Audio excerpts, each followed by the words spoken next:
La leyenda de Krampus.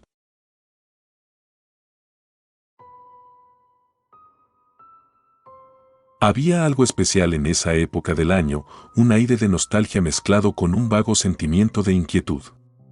Regresé a mi pueblo natal en los Alpes austríacos tras casi una década de ausencia. Había dejado atrás la nieve, los villancicos y las pequeñas casas de techos inclinados cuando me mudé a la ciudad, buscando escapar de las leyendas que mi abuelo contaba cada Navidad.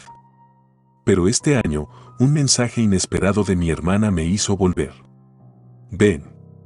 Mamá no está bien, y la tradición debe continuar, decía. Llegué justo al atardecer. El pueblo seguía siendo el mismo, con calles empedradas y luces cálidas decorando los balcones. Pero había algo más. Una sensación en el ambiente, como si las sombras se alargaran más de lo debido. En casa, el ambiente era distinto. Mi madre estaba más frágil de lo que recordaba, y mi hermana insistía en que celebráramos la noche de Nicolaus con todas las costumbres. Era una tradición que se había mantenido por generaciones. Los niños buenos recibían dulces de San Nicolás, mientras que los malos debían temer al Krampus. ¿Todavía creen en esa tontería?, pregunté, medio en broma. Mi hermana me miró con severidad. Hay cosas que no entiendes. Pero pronto lo harás. La cena transcurrió en un silencio incómodo. Mi madre apenas hablaba, y mi hermana evitaba mirarme directamente.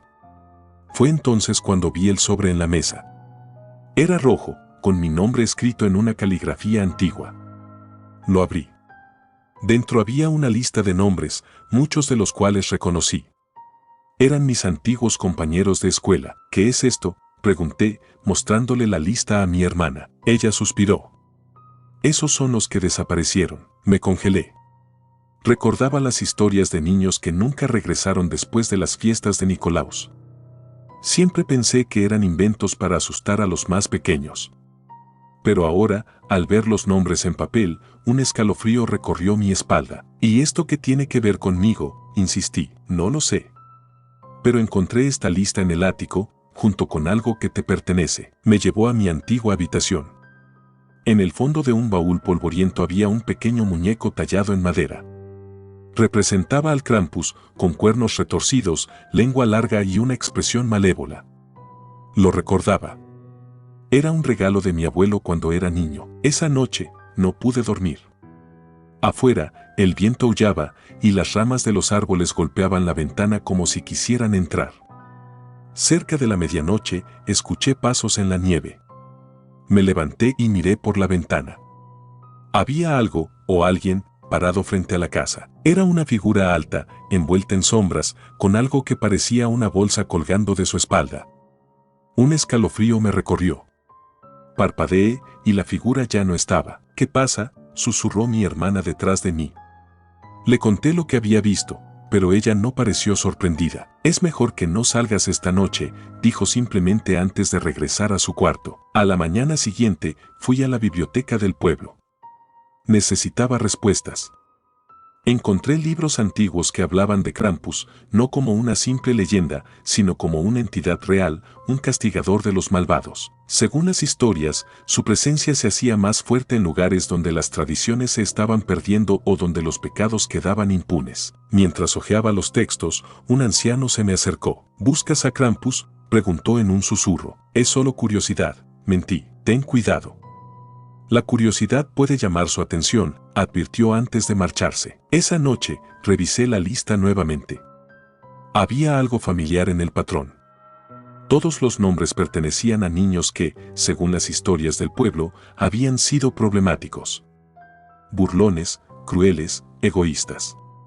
De repente, recordé algo que había bloqueado de mi memoria. Yo también había sido uno de esos niños. Esa noche, el viento volvió a aullar. Mi hermana me encontró sentado junto al fuego, incapaz de apartar la vista del muñeco de Krampus. No puedes huir de esto, dijo. ¿De qué estás hablando?, le respondí, frustrado. El reloj marcó la medianoche. Fue entonces cuando escuchamos un fuerte golpe en la puerta principal. Mi hermana corrió a cerrarla con llave, pero yo la detuve. No. Quiero verlo. Abrí la puerta. Allí estaba, la figura que había visto la noche anterior. Era enorme, con cuernos que casi tocaban el marco de la puerta y ojos que brillaban como brasas. En su mano sostenía una cadena y en su espalda llevaba un saco que parecía moverse. El aire se volvió pesado y el tiempo pareció detenerse. ¿Sabes por qué estoy aquí?, dijo con una voz que resonó en mi mente más que en mis oídos. Mi cuerpo se paralizó. Recordé todas las veces que había sido cruel, las mentiras que había dicho, los juegos que habían terminado en lágrimas para otros. Y entonces comprendí. Krampus no solo castigaba a los niños malos. Era un recordatorio de que las acciones siempre tienen consecuencias. No lo hagas, suplicó mi hermana, interponiéndose entre nosotros. Déjalo ir. Yo me quedaré en su lugar, dijo con valentía. Krampus la observó por un momento antes de reír. Las almas valientes siempre son más dulces, murmuró. Desde esa noche, la figura de Krampus no volvió a aparecer en el pueblo. Pero yo llevo su sombra conmigo. Cada Navidad, dejo dulces en la puerta de mi casa, no como ofrenda, sino como advertencia, porque sé que, aunque haya escapado esta vez, Krampus siempre vuelve.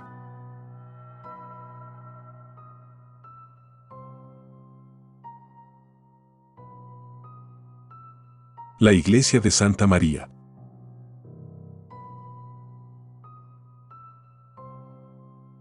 Nunca fui una persona supersticiosa, ni siquiera de niño, cuando las historias de fantasmas solían ser las favoritas entre mis amigos.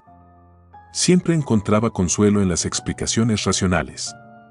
Pero algo en la voz de mi primo cuando mencionó la iglesia de Santa María en las tinieblas me dejó inquieto. Es más que una leyenda, dijo mientras me ofrecía otro vaso de vino en la pequeña taberna húngara donde nos encontrábamos. Lo que esperes o no, es irrelevante. Pero ten cuidado si decides ir a medianoche. No todo el que entra, regresa. La iglesia estaba en las afueras de un pueblo casi olvidado. Según las historias, había sido construida en el siglo XIV, pero rápidamente ganó una reputación oscura. Los lugareños aseguraban que los monjes que la administraban practicaban rituales prohibidos. En algún punto, el lugar fue abandonado, y se decía que las sombras nunca lo habían dejado. Al día siguiente, decidí visitarla. No porque creyera en las historias, sino porque había algo magnético en el misterio.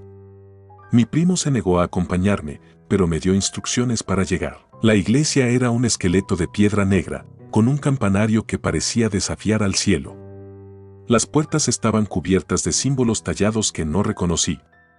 Alrededor, el bosque era denso, como si intentara proteger o encerrar el edificio. Entré. El interior estaba en ruinas. Pocos bancos quedaban en pie y el altar estaba cubierto de musgo. Pero lo que me llamó la atención fue el mural detrás del altar. Representaba a Santa María, pero no como la figura piadosa que esperaba. Su rostro era severo, casi cruel, y sostenía una balanza en una mano y una antorcha en la otra. Mientras exploraba, una anciana apareció en la puerta. Su presencia fue tan silenciosa que casi grité al verla. «No deberías estar aquí», dijo con una voz que era más un susurro. Le expliqué que solo estaba de paso y que me interesaba la historia del lugar. Su mirada era intensa, como si intentara leer mi alma. «Si quieres historia, escúchame, no vuelvas cuando caiga la noche. Esa no es hora para los vivos». Intenté reír, pero su seriedad me detuvo. Antes de irse, dejó una vela en el suelo y susurró algo que no entendí. Esa noche, no pude dormir. Cada vez que cerraba los ojos, veía el rostro de Santa María en el mural. Había algo en su expresión que parecía cambiar cada vez que la recordaba. Una parte de mí sabía que no debía regresar, pero la otra, más obstinada, no podía resistir la curiosidad. A las 11:30, me levanté, me vestí y tomé una linterna. Mi primo estaba profundamente dormido, y me aseguré de no despertarlo. La caminata hacia la iglesia fue más aterradora de lo que esperaba. El bosque, que durante el día parecía acogedor, ahora era un laberinto de sombras. Llegué a las puertas exactamente a medianoche. Estas, que durante el día habían estado cerradas, ahora estaban ligeramente abiertas. El aire parecía más denso, y un olor a cera y azufre impregnaba el ambiente. Entré. La iglesia parecía distinta. Los bancos estaban alineados como si alguien los hubiera acomodado. El altar estaba limpio y la luz de las velas iluminaba el mural, que ahora parecía moverse. Avancé hacia el altar, sintiendo como el aire se volvía más pesado con cada paso. Fue entonces cuando lo vi, una trampilla detrás del altar, algo que no había notado durante el día. La abrí, revelando una escalera que descendía a la oscuridad. Mi razón me gritaba que regresara, pero algo más fuerte, casi un llamado, me empujaba a seguir adelante. Encendí la linterna y comencé a bajar. Los escalones eran de piedra, húmedos y resbaladizos. Las paredes estaban grabadas con símbolos similares a los de las puertas, pero más intrincados. Sentí un zumbido en los oídos, como si el aire vibrara con energía. Llegué a una sala amplia, iluminada por una luz tenue que no lograba identificar. En el centro había una mesa de piedra, y sobre ella, lo que parecía ser un libro abierto.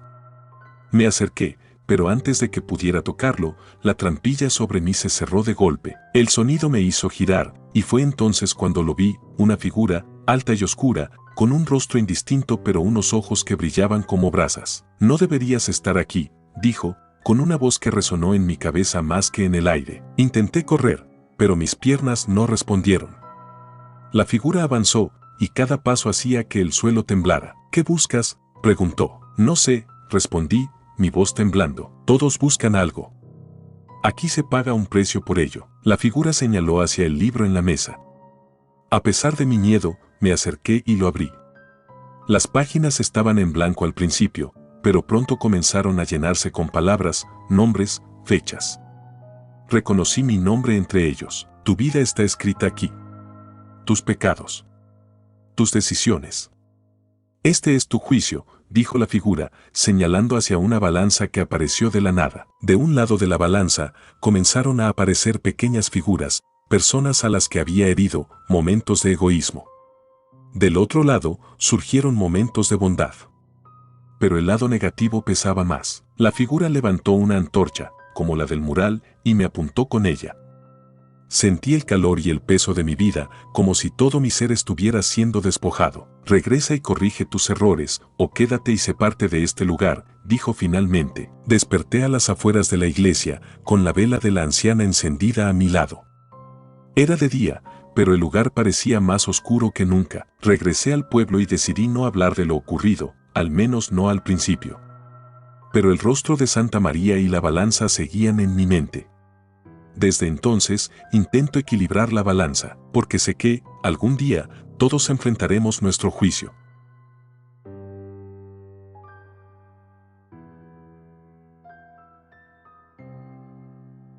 El Silbón.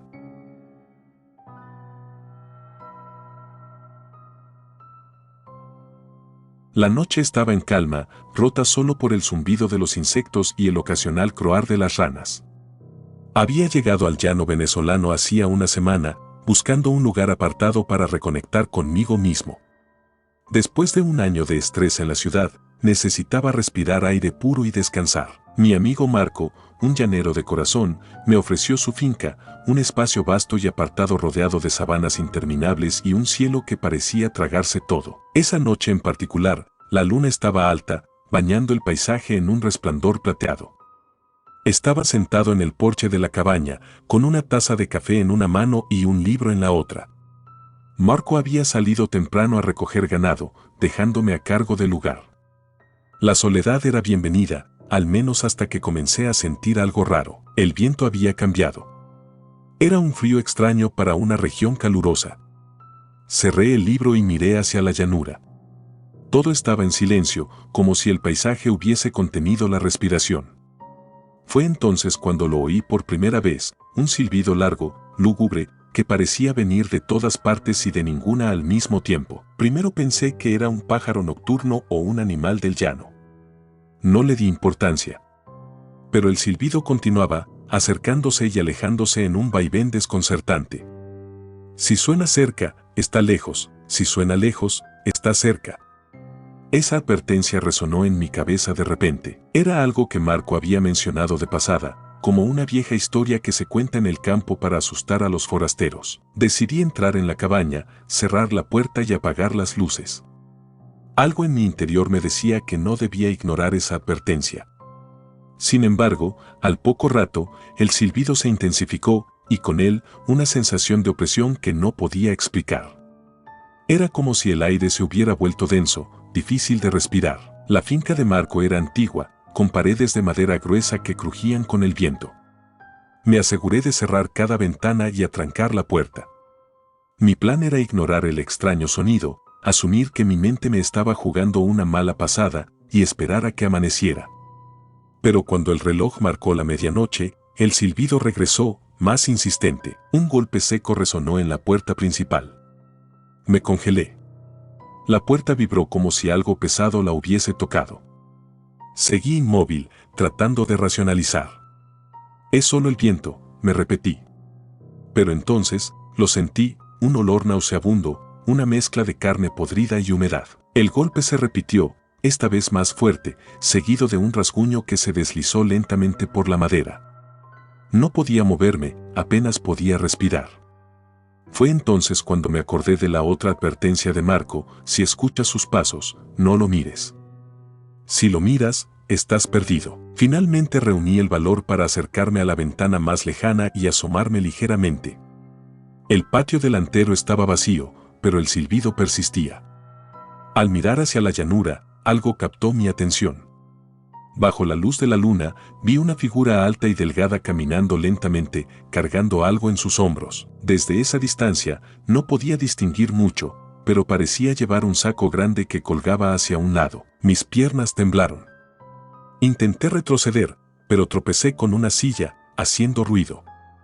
La figura se detuvo. Sentí que mi corazón iba a estallar cuando giró la cabeza hacia la cabaña. No podía ver su rostro, pero sabía que estaba mirando directamente hacia mí. El silbido cesó, dejando un silencio absoluto que era aún más aterrador. El olor a podrido se intensificó, llenando cada rincón de la cabaña. Entonces, oí pasos, lentos y arrastrados, como si algo estuviera caminando alrededor de la casa. Me escondí detrás de un viejo baúl, apretando un cuchillo de caza que había encontrado en la cocina. Los pasos continuaron, rodeando la cabaña una y otra vez. Cerré los ojos, rogando que se detuvieran, pero entonces el silbido volvió, esta vez tan fuerte que parecía estar justo dentro de la habitación. De repente, los pasos se detuvieron frente a la puerta. Escuché el sonido de algo pesado cayendo al suelo.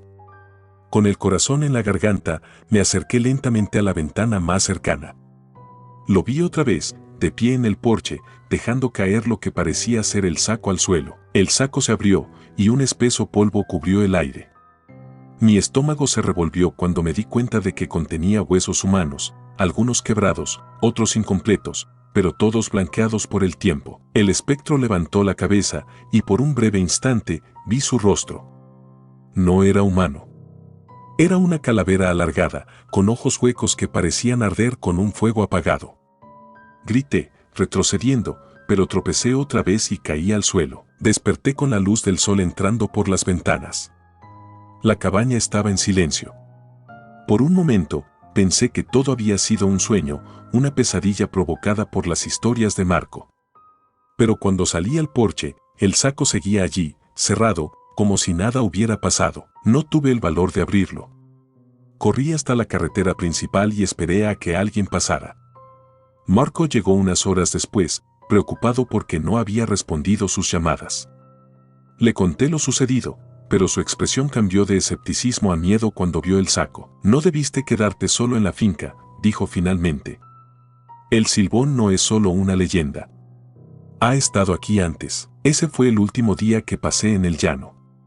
Regresé a la ciudad, dejando atrás cualquier deseo de reconexión con la naturaleza. Pero incluso ahora, en las noches más tranquilas, a veces creo escuchar un silbido lejano, y el miedo vuelve, como una sombra que nunca me abandonará.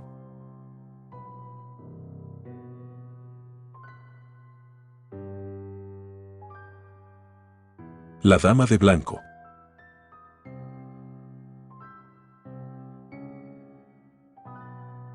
Había pasado una semana desde que llegué al pequeño pueblo, un lugar perdido entre colinas verdes y bosques que parecían infinitos.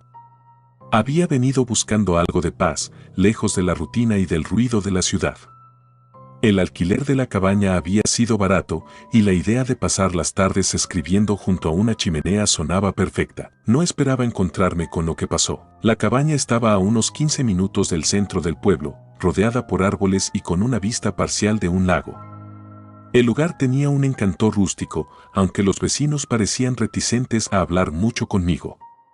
Solo ofrecían sonrisas tensas y respuestas cortas, especialmente cuando mencionaba la cabaña. Pensé que era simple desconfianza hacia los forasteros, pero pronto me di cuenta de que era algo más. Una noche, mientras trabajaba en un manuscrito, escuché un ruido en la ventana. Era un golpeteo suave, como si alguien rozara los cristales. Miré hacia afuera, pero solo vi la oscuridad. Pensé que eran ramas movidas por el viento y regresé a mi escritorio. Pero luego volvió, esta vez más insistente. Fui a revisar, armado con una linterna. Nada. Me convencí de que era mi imaginación o, tal vez, algún animal curioso. Sin embargo, esa noche me costó dormir.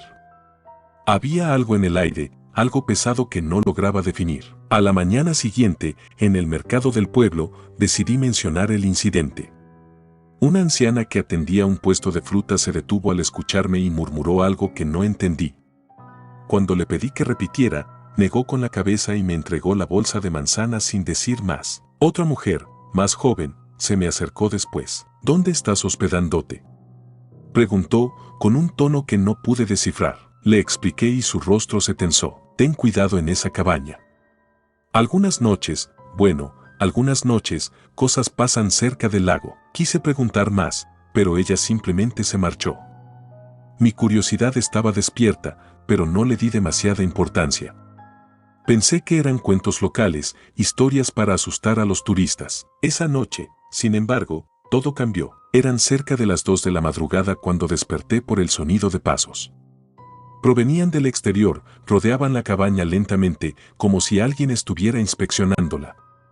El corazón me latía con fuerza mientras tomaba la linterna y abría la puerta con cuidado. Ahí estaba. A unos 20 metros, cerca del borde del bosque, vi una figura.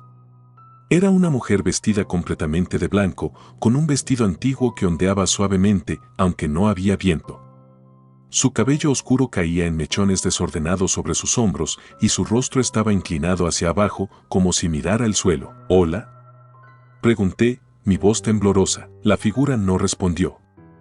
Simplemente se quedó ahí, inmóvil, hasta que di un paso hacia ella. Entonces levantó la cabeza. Su rostro era pálido, casi translúcido, con ojos oscuros que parecían pozos sin fondo. No había emoción en ellos, solo vacío. Cuando di otro paso, se giró y caminó hacia el lago, desapareciendo en la espesura del bosque. Me quedé paralizado, incapaz de decidir si debía seguirla o regresar corriendo a la cabaña. Finalmente, mi instinto me llevó adentro, donde cerré todas las puertas y ventanas. No dormí esa noche. A la mañana siguiente, fui al archivo del pueblo. Quería entender qué estaba pasando, quién era esa mujer, si era real o solo el producto de mi mente cansada. Un hombre mayor, que parecía encargarse del lugar, me observó con curiosidad mientras le explicaba lo que había visto. La dama de blanco, murmuró finalmente, sacudiendo la cabeza. Siempre vuelve al lago. Le rogué que me contara más, y aunque al principio se mostró reticente, finalmente accedió. Hace más de un siglo, una joven llamada Elena había vivido en el pueblo. Según la leyenda, se había enamorado de un hombre de otra región, un forastero. Sus padres no aprobaban la relación, pero Elena planeaba huir con él. La noche en que iban a encontrarse junto al lago, él nunca llegó. En su desesperación, se dice que Elena caminó hacia el agua y nunca regresó.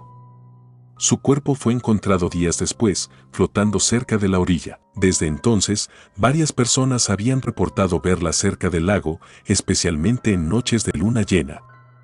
Algunos decían que estaba buscando a su amado, otros creían que quería venganza. No deberías quedarte en esa cabaña, advirtió el hombre.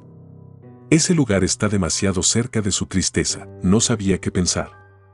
Todo parecía una fábula, pero lo que había visto la noche anterior no era tan fácil de ignorar. Esa noche, la luna llena iluminaba el paisaje. Aunque estaba aterrado, decidí quedarme despierto y observar desde la ventana. Cerca de la medianoche, la vi nuevamente. Estaba junto al lago, mirando el agua. Su figura blanca destacaba contra las sombras del bosque. Esta vez, no pude resistir la curiosidad. Tomé mi linterna y salí. Mientras me acercaba, noté que sus pies no tocaban el suelo. Flotaba, deslizándose suavemente hacia la orilla. Me detuve a pocos metros, incapaz de avanzar más. ¿Quién eres?, logré preguntar. Por un momento, pensé que no respondería. Pero entonces giró lentamente la cabeza hacia mí. ¿Lo has visto?, preguntó, con una voz que no parecía pertenecer a este mundo. ¿A quién?, no respondió. En cambio, señaló hacia el agua. Cuando miré, vi algo que me hizo retroceder. Un rostro apareció en la superficie del lago, distorsionado pero claramente humano. Sus ojos estaban abiertos, mirándome con una intensidad aterradora antes de desvanecerse. Corrí de regreso a la cabaña, mi mente llena de preguntas y miedo. Al día siguiente, decidí que debía irme. Empaqué mis cosas y me dirigí al pueblo para entregar las llaves. Sin embargo, antes de irme, regresé al archivo para hablar con el anciano. Le conté todo lo que había visto. Él asintió, como si ya lo supiera. Elena no encontró paz. Y mientras no lo haga, seguirá apareciendo. Quise saber más, pero él simplemente se levantó y me entregó un periódico viejo. En la portada había una foto del lago y el titular hablaba de un forastero encontrado muerto allí hace muchos años. ¿Es él, verdad?, pregunté. El hombre no respondió, pero su mirada lo confirmó. Esa misma tarde dejé el pueblo. Mientras conducía, no podía dejar de mirar por el espejo retrovisor, temiendo que esa figura blanca me siguiera. No la vi más, pero aún hoy, cuando cierro los ojos, puedo escuchar su voz. ¿Lo has visto?,